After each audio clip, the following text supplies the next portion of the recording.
Inspire झाली असेल. कारण अशी मालिका साऊथमध्ये देखील आली होती आणि तशाच प्रकारची मालिका त्यांनी बनवली आहे. तर काय झालं होतं, की 2013 मध्ये ना पूजा नावाची एक मुलगी होती. 7च वर्षाची मुलगी होती.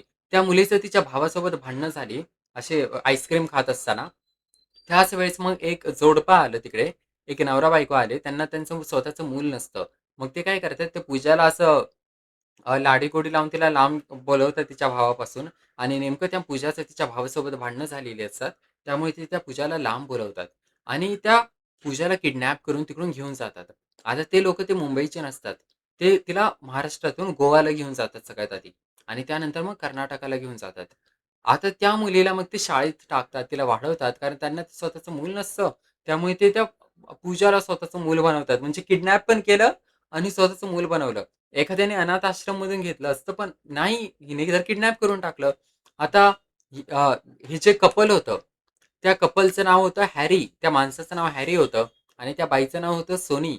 आणि या दोघांनी मग त्या पूजाला किडनॅप केलं. ते घेऊन गेले, तिला मोठं केलं. परंतु त्या त्या मग कपलला काय झालं, की बाळ झालं. त्या जोडप्याला एक बाळ झालं स्वतःचं आणि जसं त्यांना एक स्वतःचं बाळ झालं, स्वतःची मुलगी झाली, मग त्यांनी या पूजाला शाळेतून बाहेर काढलं. तिला कामवाली बाई बनवलं. तिला सांगितलं, की "तू आमच्यासाठी काम करायचं आणि घरासाठी पैसे कमवायचे." असं त्या पूजाला सांगितलं आणि बाहेर कामाला पाठवलं. आता एवढ्या लहान मुलीला त्यांनी एवढं कामाला लावलं लहानपणापासूनच. परंतु त्याच वेळेस ती पण कामाला जात होती ना, कामवाली बाई म्हणून. त्याच वेळेस तिच्यासोबत अजून एक बाई होती, प्रमिला नावाची, प्रमिला देवेंद्र. ती बाई होती कर्नाटकामध्ये आणि ती पण मराठीच होती आणि त्या बाईला पूजाबद्दल सगळं समजलं. पूजाने सांगितलं, की लहानपणी तिला असं किडनॅप करून इकडे घेऊन आले आहेत. आणि ती 7 वर्षाची होती तेव्हा तिला किडनॅप केलं होतं. त्यामुळे तिला सगळं आठवत असतं. मग त्या प्रमिलाने त्या पूजाबद्दल इंटरनेटवर माहिती शोधण्याचा प्रयत्न केला. आणि त्यावेळेस मग इंटरनेटवर भरपूर पोस्टर होते जे पोलिसांनी टाकलेले, मुंबई पोलिसने टाकले होते, की ही पूजा नावाची मुलगी हरवलेली आहे आणि असे सगळे फोटोज तिचे इंटरनेटवर होते. ते फोटो प्रमिला देवेंद्र या बाईला सापडतात, जी बाई पूजासोबत काम करते कामवाली म्हणून. आणि मग ती पूजाच्या घरच्यांचा फोन नंबर तिकडे असतो, त्यांना कॉन्टॅक्ट करते, पोलिसांना कॉन्टॅक्ट करते आणि अशा प्रकारे पूजा फायनली मोठी झाल्यावर जवळपास ती एक 13-14 वर्षाची मुलगी झालेली असते आणि त्यावेळेस मग ती पुन्हा तिच्या घरी जाते. आपल्याला बघायला मिळालं, की म्हणजे आता काही वर्षांपूर्वीच पूजा जी आहे ती तिच्या घरच्यांना पुन्हा भेटली होती.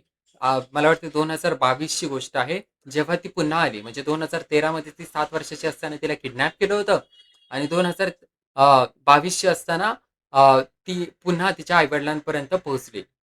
अशा घटना खरोखर घडलेल्या आहेत आपल्या महाराष्ट्रामध्ये.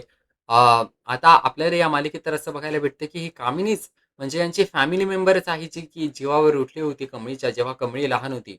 कमळीचा पण असा भूतकाळ होता, की कमळी लहान असताना तिच्या जीवावरती कामिनी स्वतः उठली होती. पण झालं असं, की कमळी आधीच हरवली होती आणि सगळ्यांना वाटलं होतं, की कमळी जिवंत नाही राहिली. तिचा मृत्यू झालाय. परंतु ती गायब झाली होती. तिला कोणीतरी किडनॅप केलं असेल किंवा ती कुठेतरी हरवली असेल आणि अशा कारणामुळे कमळी या गावात जाऊन पोहोचली. आता तिचा सगळा भूतकाळ आपल्या लवकरच समोर येणार आहे. आणि हे बघणं खूप इंटरेस्टिंग ठरणार आहे, की मालिकेत पुढे नेमकं अजून काय-काय घडतंय ते. परंतु अशा गोष्टी खरोखर महाराष्ट्रामध्ये घडतात. म्हणून आपल्याला जे मालिकेत दिसतंय ते थोडंसं त्यांनी चढून दाखवलंय, वाढून चढून दाखवलंय. परंतु अशा गोष्टी खरोखर होतात. तर आता पाहूया, की मालिकेत पुढे नेमकं काय होतंय. आपला टॉपिक जरा भरकटला. पण मी म्हणलं, की तुम्हाला सांगूया थोडीशी स्टोरी, की आपल्या महाराष्ट्रात देखील अशा-अशा गोष्टी घडतायत. आपण भेटूया आता या मालिकेच्या पुढील भागामध्ये. पाहूया मालिकेत पुढे अजून नेमकं काय-काय घडतंय ते. थोड्याच वेळात मालिकेचा एपिसोड येईल. त्यावरती मी व्हिडिओ बनवेल आणि तुम्हाला लवकरच सांगेल पुढे नेमकं मालिकेत अजून काय-काय घडतंय.